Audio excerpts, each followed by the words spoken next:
Michael, what was your take on that today?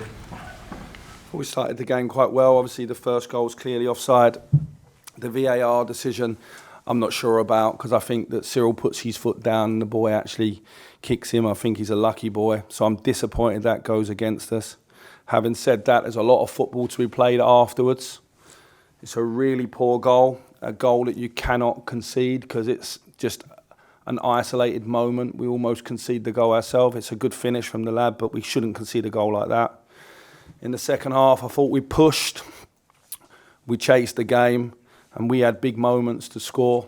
We could create more, but we certainly had big moments to score, and we didn't. So it's a bitterly disappointing day. It's not the result anybody wanted, and obviously at this stage of the season, it's not where we want to be in terms of points difference either.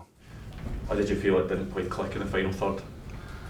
Well, it didn't click because we didn't score a goal, but in the second half we had opportunities. Sam had a big one. We had a big one with Danilo as well.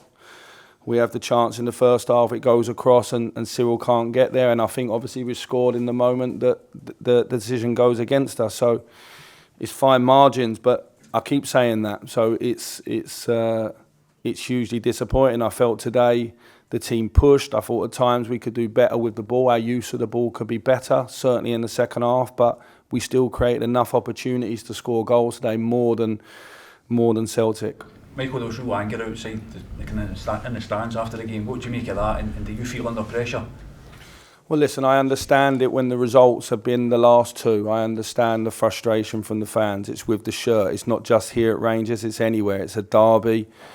It's a game where there's a lot of emotion involved in it and the fans expect their team to get a result and we didn't. So that's par for the course. In terms of pressure, you're always under pressure in this job. You're only ever a couple of results not going your way to feel that, but the most pressures that we put on ourselves. And so we've fallen short of that today because I expected and wanted us to get a result. And over the course of the 90 minutes, I think the result's harsh on us, but in terms of these games, they're only about the result. Do you think you can win these fans back? Oh, listen, I think that the team can win the fans back by winning games of football, and that's what they have to do. Michael, why was it so off in the first half? Why did we resort to so many long balls?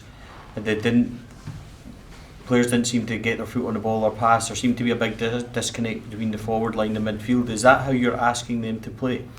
No, listen, I think there's a bit of anxiousness in the performance. I thought early in the game, we started the game really well, and then we tend to sit deep as a back four. So we wanted to push the back four a little bit higher. You can't have the front guys trying to press and the back four sitting deep. We spoke about that at half time, and I thought the defence come up 15, 20 yards in the second half. And you saw the result of it playing in.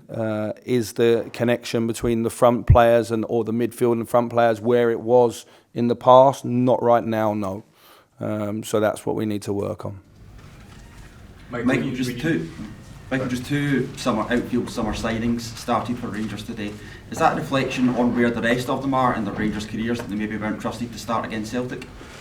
No, I think, look, when you lose 6 players that play in the front positions, you have to sign some. They can't all play at the same time. That's fair. You know, the players can't all play if they play in the same position. That's obvious, and we had to sign these players. There's been a lot said about the fees. I tell you, you're miles out, and who costs what and who costs this. You're miles out. We had to replace the players that went out.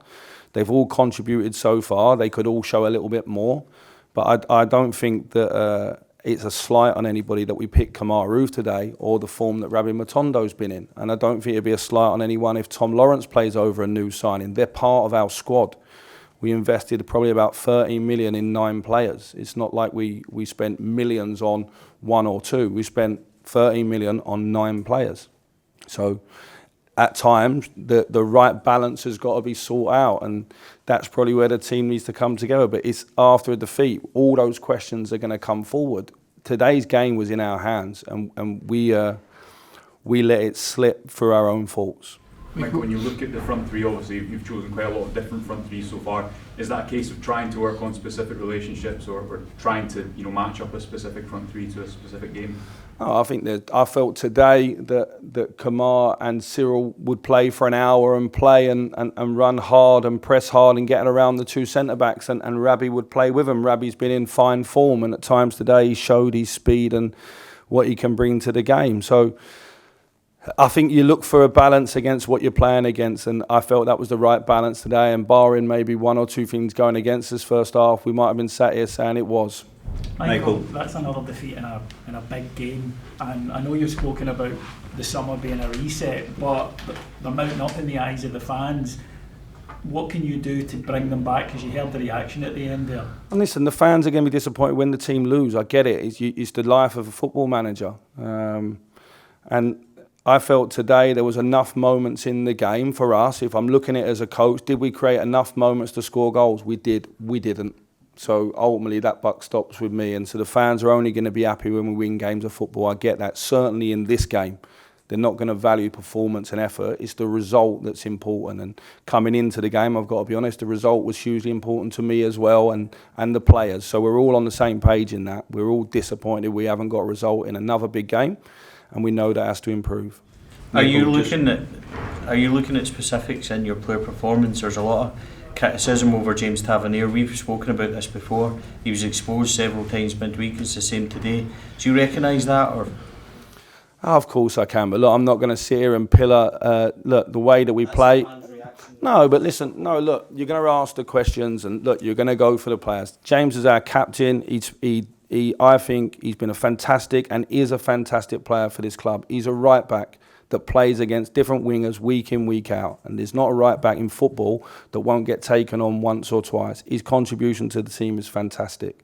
And I think if he wasn't there, everyone would see it straight away. So I don't think there was anything in today's game that was eye-opened about James. I think that's harsh, and I think that's people picking holes for whatever reason. But is there areas of every player's game they can improve on? Of course there is. Does James play in a certain way? He's an attacking fullback. Does he give us that width and go forward? Yes, he does. And as our captain, I think James contributes enough for the team. Michael, sitting here just now with the window closed, do you feel you've got a squad good enough to win the league this season? Listen, I do, but them words are not worth anything if the team don't go and win the big games. It's the fourth game of the season. We're not where we want to be.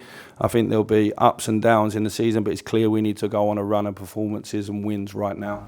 You mentioned, Michael, about the team having to come together. How much longer do you think that's going to take? Because obviously, 4 points behind already. We're into September. When will it click?